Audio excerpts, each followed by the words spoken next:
So what we're gonna do is I'm just gonna jump right in it, but feel free to ask questions as we go. Okay. But I would still like him twisting much more through the upper chest cavity. Okay. Because he's doing, see, this is where they're cognitively fine right now. He's kicking, he wants to play, he's got the eye contact. So if you go to a doctor, most doctors would just think you're nuts. But he still can't even come to sitting or anything like that, right? Right. Yeah. Right. Yeah. His arm gets, he can roll over sometimes and his arm gets stuck underneath. That's about as much as he can do. Right. So I'm just going to have you go right underneath the shoulder, just like this on the one side, or just on with your, let's say with your left hand for right now. Okay. And then with your right hand, now you're not going to be on the sternum, you're going to just be off to the side. Okay. So towards the right, you're going to be on the right side of the sternum. There you go. Left shoulder, right sternum. Right. So your direction through the shoulder is going to be towards the right pelvis. Okay. So, and you're just going to be offering this really nice little gentle rotation. Here, let me see if I can line up. My left contact is on the shoulder blade. Yeah, Yep. just right underneath. And then now just lightly as if the tempo, as if he was going to roll over is the tempo of your touch. Okay. So you're not going to pulse it. See how you're pulsing it? Slow that down a bit. Just think of more of the right hand, and your right hand's going to rotate as you bring up through the left shoulder. So it's like this. So you're going to get that counter rotation through the chest cavity. So you're not going to lift the shoulder towards your hand, you're going to lift it as if you're going towards that pelvis. There you go. So the purpose of this is for the scapula or for the sternum? No, the purpose of this is the function of the movement of rolling over. Okay. That's where this is going to be a little hard on you to get away from the chiropractic, because just because I'm touching an area, that doesn't mean that's the movement I'm working on. I hear you. So if you just think of him going to roll over, right? Mm-hmm. Just think of that movement. So when he goes to roll over, he's not going, okay, lift the scapula, move my sternum over. So the point of your touch is to just get that movement of rolling over. This would be sitting up. Do you know what I mean? That's what you want to think of in terms of the touch.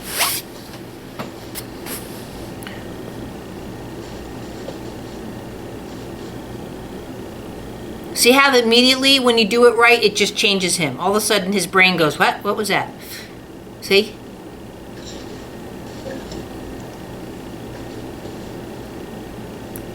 So now you're not squeezing the right hand towards the shoulder. You want that movement to go somewhere. So the right hand is going also towards the pelvis. Let's do that one again. Also towards the pelvis. There you go. See how that's a pre-roll for him? See how it looks more natural now in his system?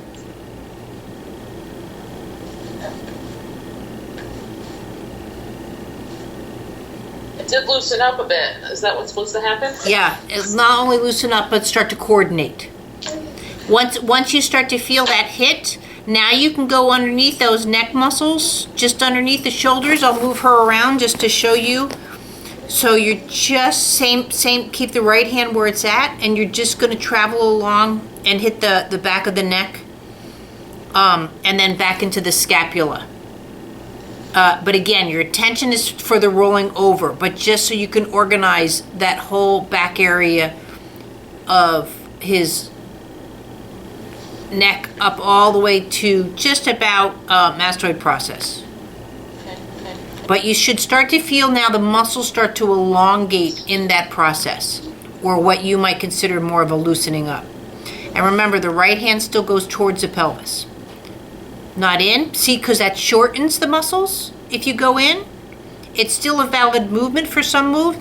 You want the right hand to go down towards the pelvis. So you're going to be elongating or almost stretching that neck out.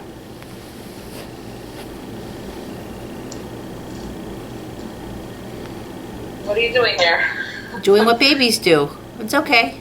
He's getting stimulated to roll over, so he's rolling over. That's when you know you're working. That's fascinating. Yeah. So now bring your right hand from behind him. Don't block the movement. There you go. Just go underneath his scapula.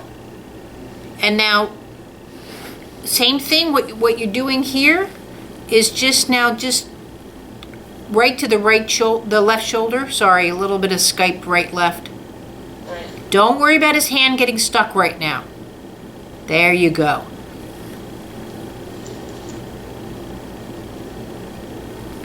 So now let him tilt a little bit to the side to get the hand out. There you go. Notice how his pelvis has to get out of the way for that. And now he can be in this position. Take his hand out? If it's down along its side, he's fine with that. And now to do the same movement, you're just going to be right underneath the chest cavity. So the fingers are going to just be spread around the chest cavity here. So you're just right underneath the chest cavity, and then the other hand is going to be right in the mid-back. There you go. And just think of the rotation of the chest cavity in this kind of circular movement. So you're going to be lifting, in a sense, underneath the chest as you're going down into the back. There you go. And you might have to prop the head a little bit with the hand, but you're not holding the head. Okay, yeah, he's sucking on my fingernail. Okay. There you go. And again, he's breathing, he's talking well, so he's comfortable in this position because the babbling's coming out. Okay.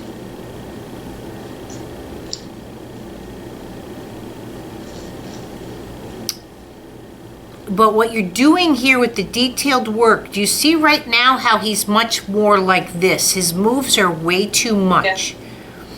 So this is where it's a little bit hard, but just think of just going just along into the profiles on the side. You're going to be on his opposing side because you want to keep him stable. That's okay. I can roll around if they want you. If he rolls around, that's the whole thing with me. You get a butt, you get a butt. So what are we doing on the sides of the spine? So the sides of the spine, it's not coming towards you. It's going down into the ground. There you go. There you go. See how it gets him stronger immediately through the hands and stabilizes his hands.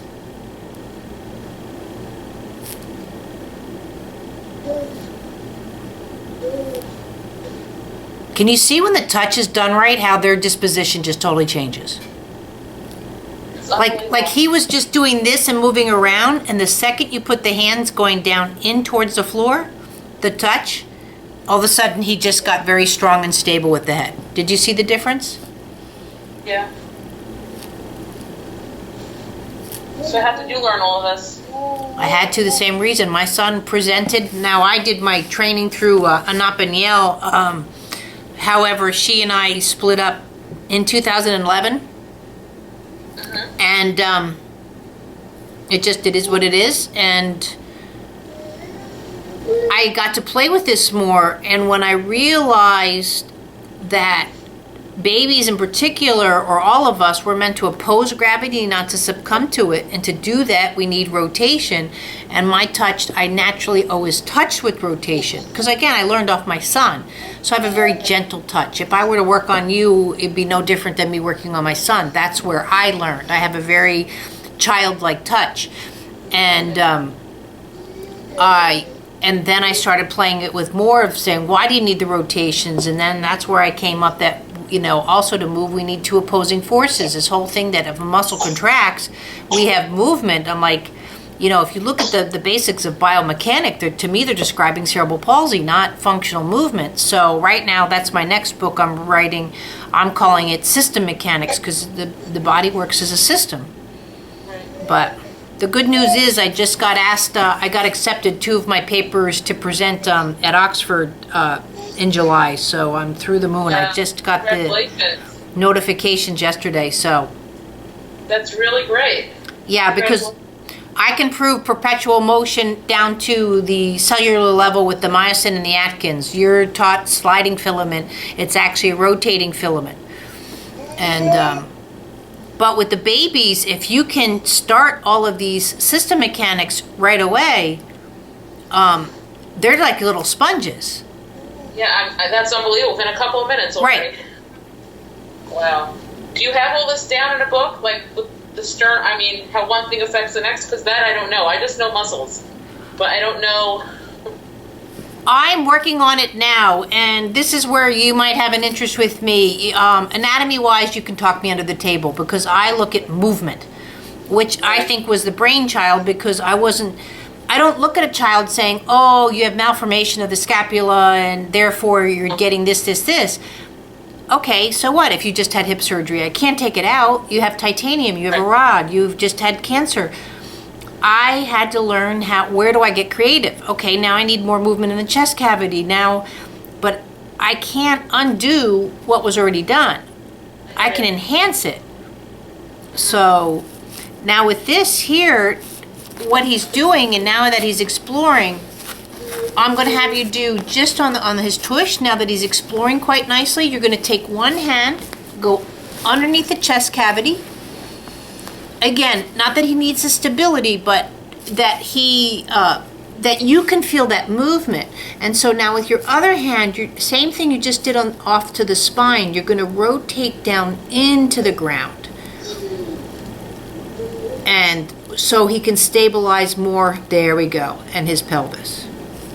But don't rock him too much on that. Don't rock his head, just let him play with that. Because again, what he needs to learn now is more the transfer of weight. And the lower that movement comes, this is how you transfer weight. You don't want him top heavy. Because with the top heavy now, when there's too much momentum in the head, right? And that's where you get this kind of movement. What happens is then the child contracts through the pelvis because they believe if they contract here, they can start stabilizing here. What you need to do is take that movement that he's showing in the head and bringing it down to the tush. So if you look at at her on this position, the tush should be going back and forth. See, and the head stays stable. You don't want this kind of movement, right? I know I can do that, but a baby has to be so much more stable or ability in other areas of his body, and they're not set up for that yet. So does that make sense? So when you're touching there, try and keep where the head's stable, the vision's stable, and you're working through the pelvis. But what you're doing there, believe it or not, that sacrum rolls, and guess what? That's where the foot's going to start coming up. Okay. So what am I feeling in the sacrum now? So your thumb, for the most part, is the part working on the part of the SI, either towards you or away from you. So the thumb would be towards you. And so if you want, you can go around, take the middle finger right around the iliac. And so you're pushing into the sacrum and just start initiating that little bit of rotation or what you might consider a lift through the pelvis. But again, that'll basically present where he can start going into the crawl because it's the pelvis that has to rotate out of the way to eventually to bring the foot up. So do you see now, again, that sacrum? And you can go all the way down into the coccyx with that, where you're going to be tuck it, because that's sitting up. So I'm working on the left sacrum now, and my right thumb is on the lateral side of the SI joint. Okay? And just slow that down about 50% now. Because again, think of the speed that he's going to use to come around and present that leg up for crawl. So if you're like this, right, he's never going to have that opportunity to bring the leg up. Your movements is teaching his neuro how to work or respond to that movement. When you touch him this way, his body just thinks he's just playing. So you need to keep the touch almost like I said, his tempo or the way you want his tempo to be.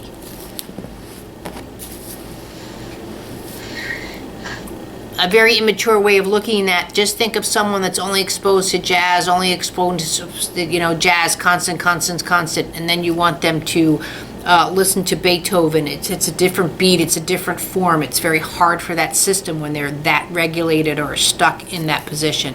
And that's where you'll see those kind of responses more so as autism develops. And my contact that's under the sternum, am I feeling for anything or just for stabilization? Stabilizations, but eventually should start to feel where the sternum starts to rotate in response to the pelvic. Everything a baby does is in a counter.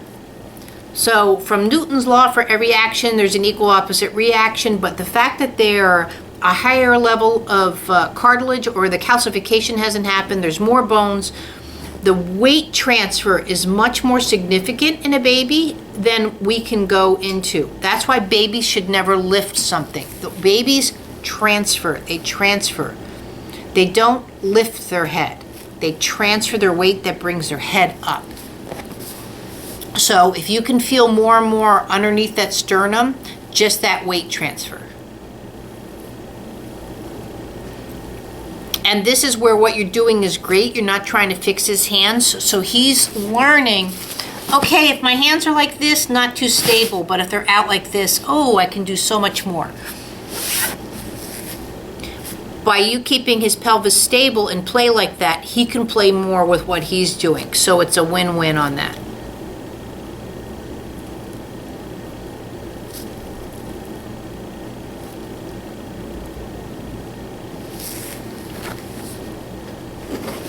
So I'm not feeling for restriction. I'm just going for movement. Going for movement. If you feel restriction, let me know, or what I call little glitches, because that's where maybe instead of going this way to where you're bringing the pelvis up for presentations to a pre-crawl, you might want to reverse that out.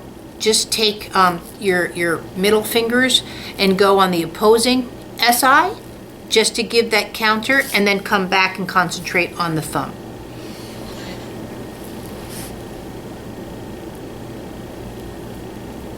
Usually my rule of thumb is if I try to do something 3 to 4 times and I'm not getting that neuro response, like, oh, that's what you want me to do, I'll do the opposing move. In severe cases, if that doesn't work, then I'll bring the thumb right down into the base of the coccyx, almost like an elongation, and I'll rotate the coccyx down into the tailbone to bring that head up. Can't say that I'm feeling much over here. That's okay. He's stable. He's doing well. You can't, when you're working with a person that's nonverbal, you have to use your eyes to see how he's responding as well.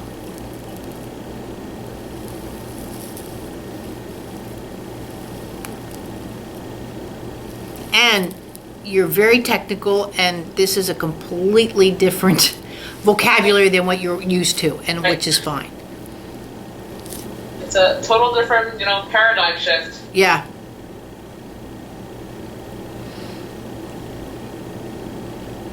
And that's the hardest part, that this didn't take off as fast as I'd hoped to, but I still think it will. I mean, I just published this in March, so. Good for you. It's unbelievable. Thank you. My chiropractic philosophy is, and it's only since I got it, getting into neurology now, because I like to go back to the source. So chiropractic isn't always about getting back to the source, but neurology is. Well, and, even that, like I said, with neurology, you have to look at it as a baby as a new iPad with no apps in it. Everybody thinks that the brain is controlling that baby's movement. I totally don't believe in that. I believe that child's system is now starting to format the brain. And it can only do that by how it can respond to movement. Right. So what we learned in neurology class, that neurons need, oxygen, glucose, and gravity. So it jives.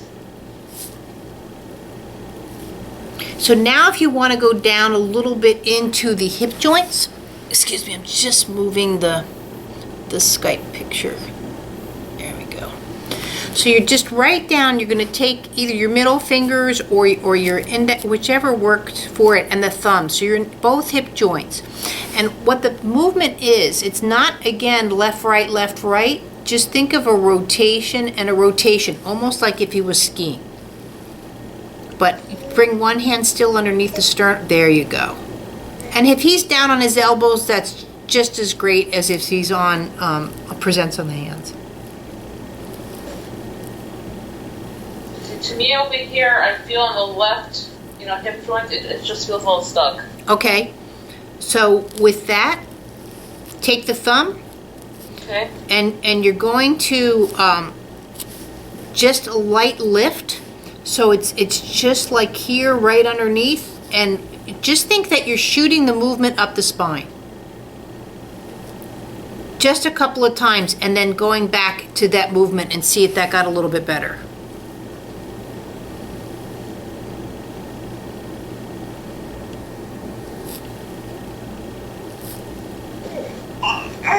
Don't like it? Hi. How are you? Is that too much then, you think? If he wants to go back on his back, that's fine. This is the whole fun part too about working with the babies. Because you always want success. If they start getting tired, or the head starts moving more, or they seem floppy, roll them back over, give them a break. Oh.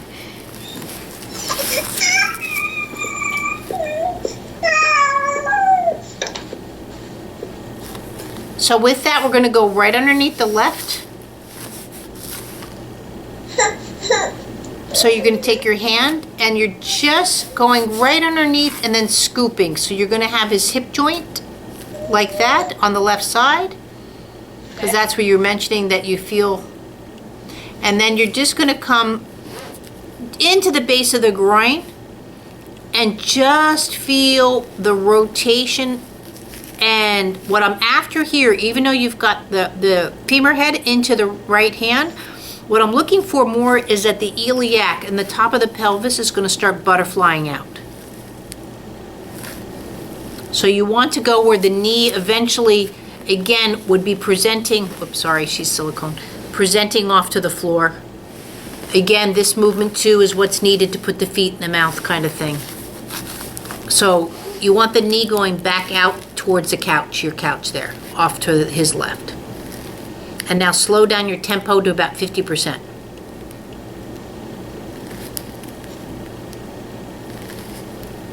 So can you feel more how you're into the top of the pelvis and letting that butterfly out? There you go, there you go. See, that's more going again, presenting into sitting up. So see, if Madison, if she were to go to sit up, right? It's sitting up is not lifting the head. Her pelvis would butterfly out, see, and that's what brings up that into sitting. Does that make sense? Yeah.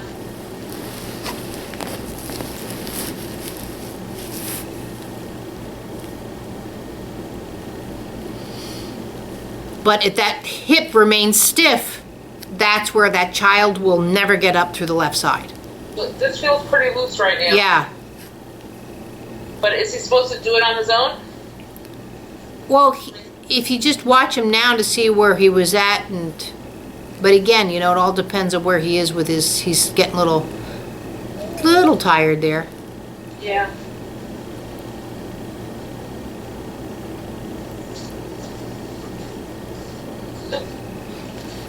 So with that, even though it's loose, bring the hand right underneath to the coccyx. Okay. Okay? The other hand is going to be right above the solar plexus or the stomach, because again, I'm looking for the roll of the abdomen, and you're just going to be lightly, almost scooping that coccyx up while you're pushing into towards the face.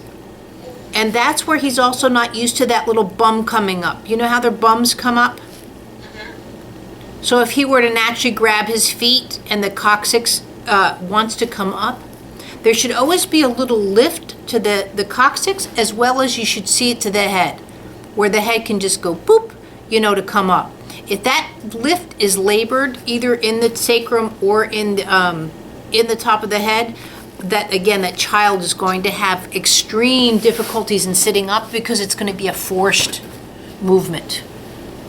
And remember, babies don't do anything that's difficult or that hurts them.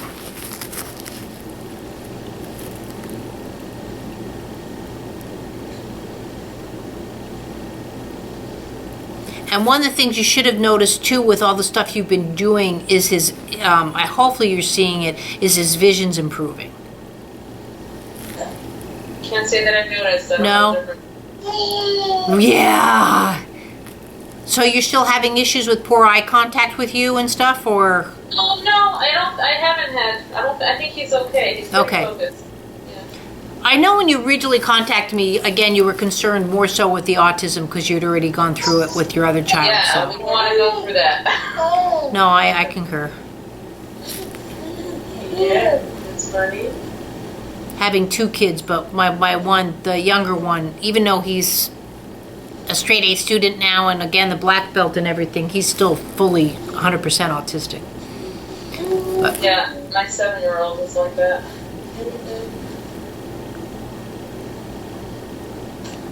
So what am I supposed to be seeing over here? you actually should feel in his lower lumbar that almost like a stretch is starting to occur, and where the movement seems a lot longer through the spine as you bring up that bum.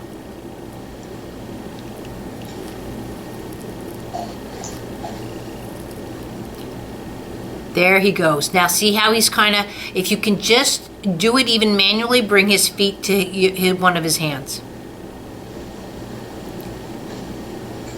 There we go. No, he's not focused on it. You're saying all. That's okay, that's okay. You want the eye-hand-foot coordination. Something he's not used to doing, right? He doesn't bring his feet to his mouth. He's not doing... Right. There you go. Nice crossing midline. It doesn't matter if it's done manually. When it's this gentle, his brain just thinks, again, it's him doing it. That's unreal. That's a total, again. There you go, there you go. So you see now, he just let him explore his hand with the foot.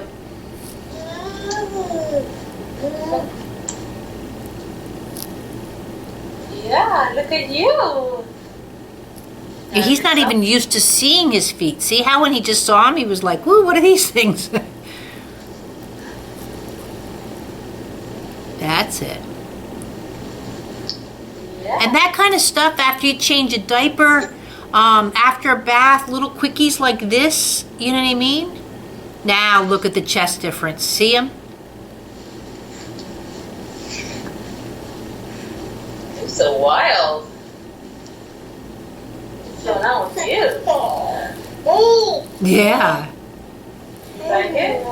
You like it? Yeah.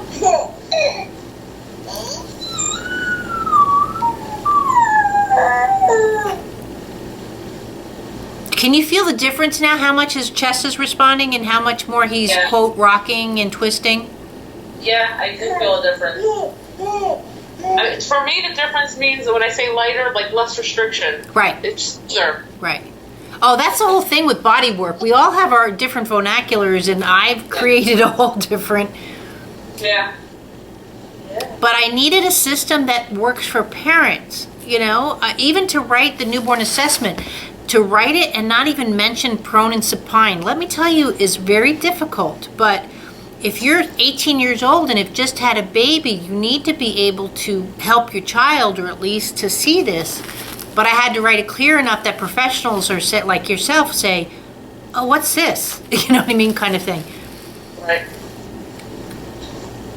There you go. See, now he's reached. That's it. There. See, did you feel him lift? Yeah. Yeah. Now see how he's twisting and looking? Uh-huh. Bringing the arms up over the shoulders just about. There you go, baby. Pull him down just a little bit as you roll him over. So pull down through the tush and bring him, and see again where, there, he's coming up over the elbow.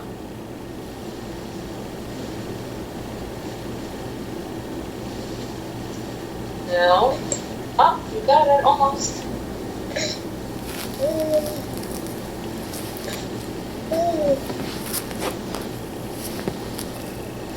So again, imagine that's a whole new sensation of rolling up over onto the elbows versus the arms being long and then bringing the arms out.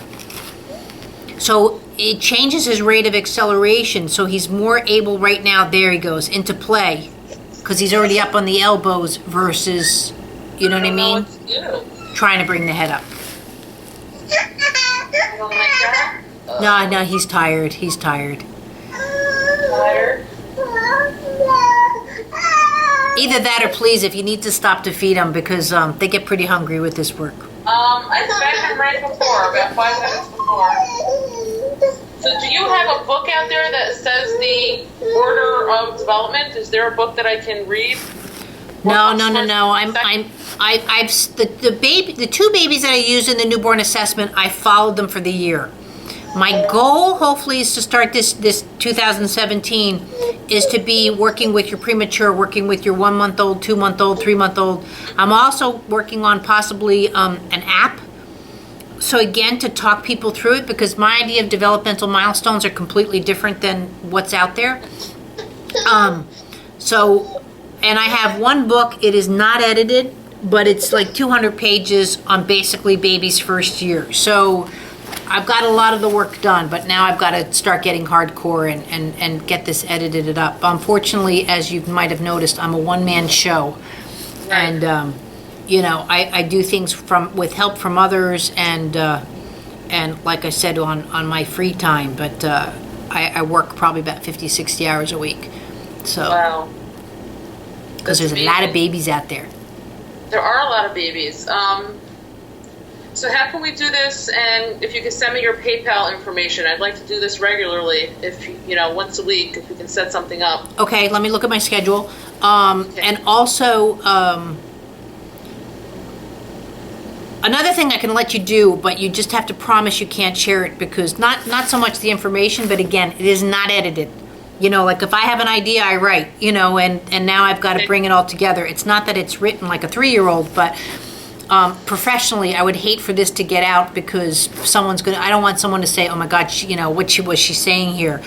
I can send you that 200-page book. Okay, that would help. If you want to go through it. But if you, like I said, if that's not... Well, I'd like to get into... Sorry, you just cut out. You'd like to what? It's really...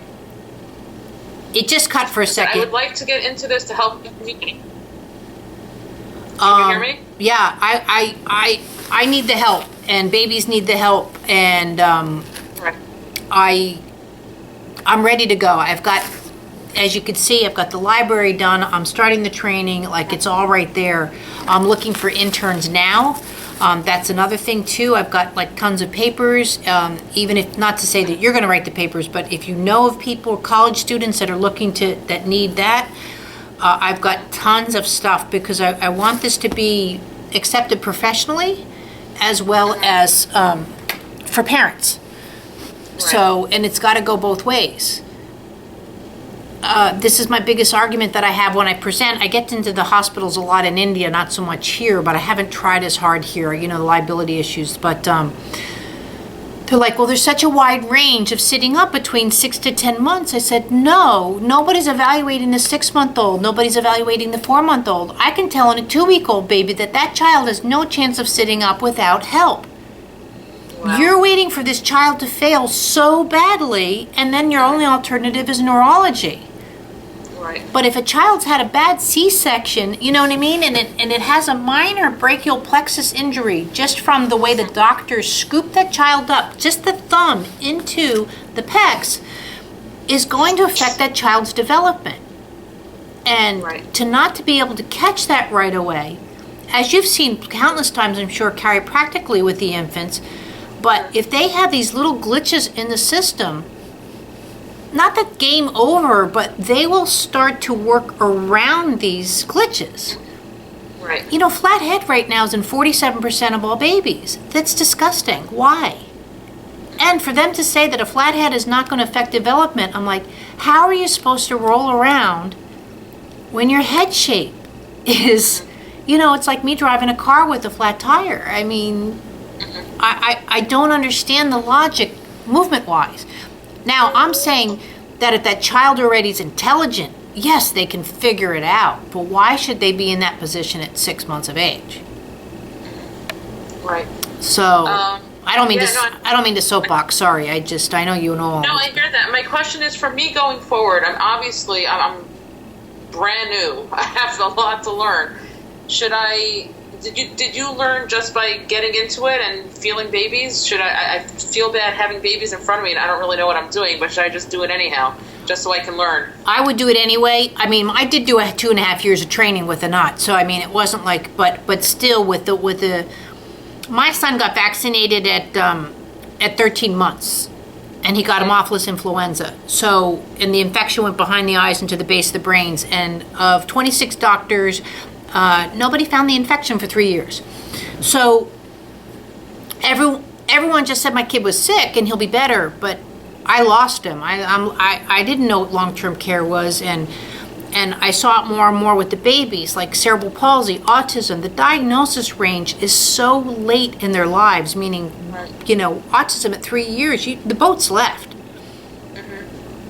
So that's where I'm like, and also to push movement lesson, a doctor's not going to do therapy at birth.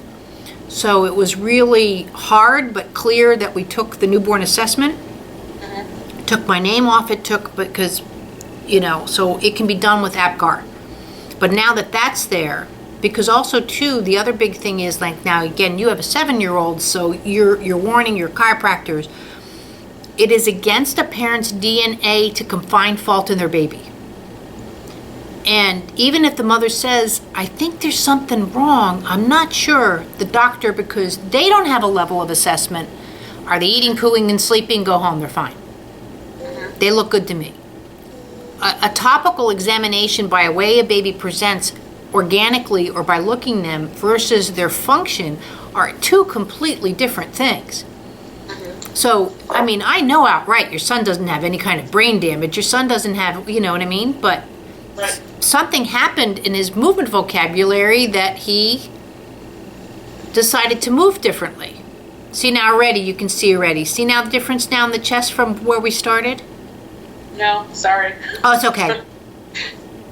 I wasn't seeing the chest cavity countering. But again, it's subtle stuff there. He's lifting his shoulders up off the ground, whereas before they were more against the ground.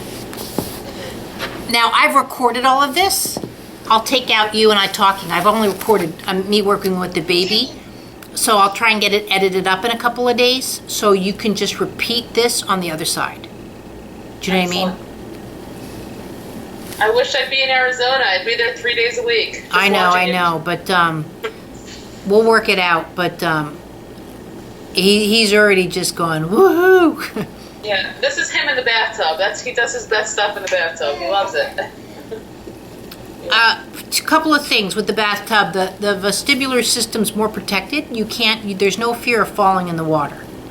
And then the water gives instant cause and effect. So it's a win-win for babies.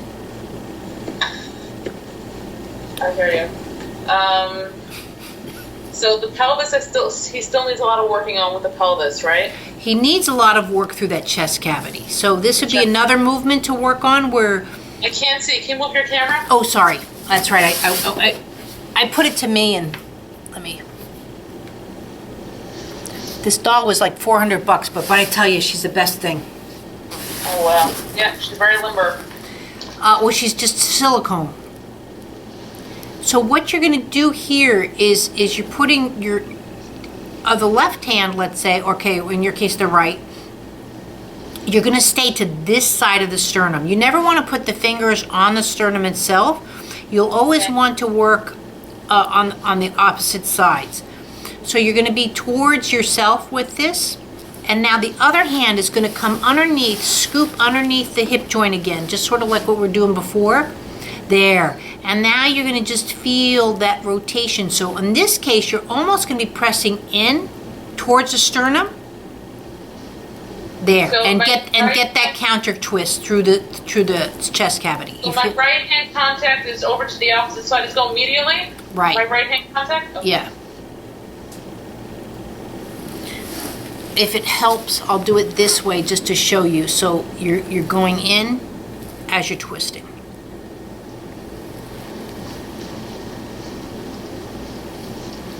So I'm lifting the hip. It's not a fluid movement for him.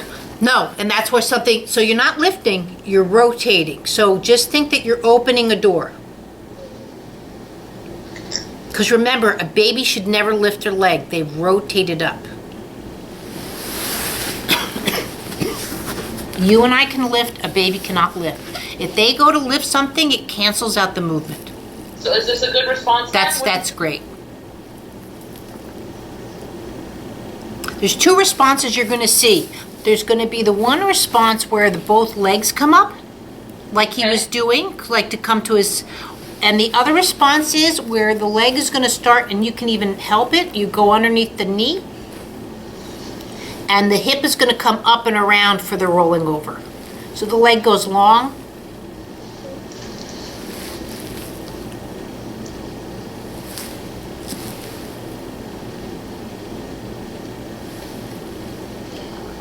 Up, here we go. Yeah. There's the roll. And then when the roll happens, that's where you want to stop pushing into the sternum because you don't want to cancel out the roll. Sort of stop right over here. But right there, as a chiropractor, you should be able to feel where it might be a particular rib or whatever that's preventing that conversation of movement. I know you don't usually make it, that's more of a DO that makes the adjustments through the chest cavity, but that's where you can start increasing your hand sensitivity to find that roll to happen. So how do I help him now when he's in this position? Okay, same thing, you're going to come right underneath here. Okay. And then you're going to, middle fingers up through the scapula, Okay. where the thumb is in the pecs, and you're going to roll through that shoulder. But to come toward where the hand comes towards his ground. Don't cancel it out. So you're going to push. So you want his elbow to want to come down to the floor. So there we go. Think that's it. That's it. There. See how he's bringing his arm down to the floor.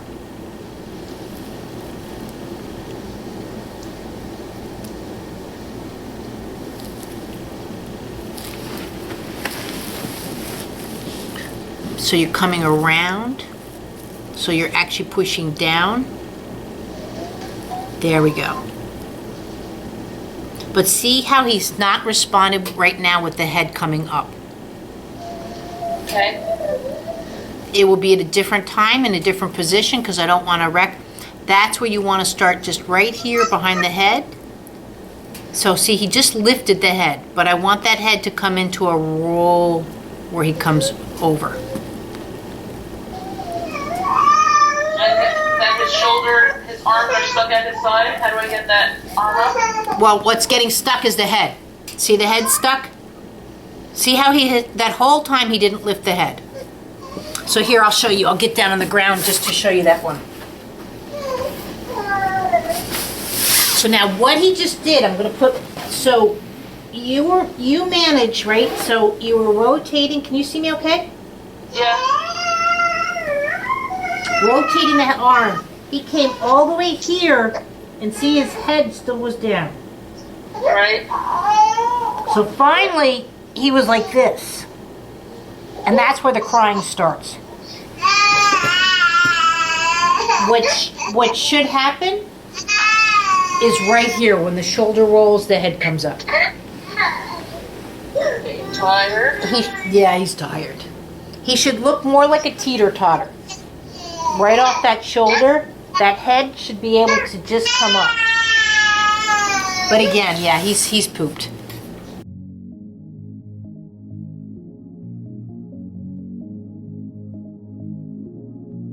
The Newborn Movement Assessment Guide is available at Amazon.com and at the newbornmovementassessment.com website.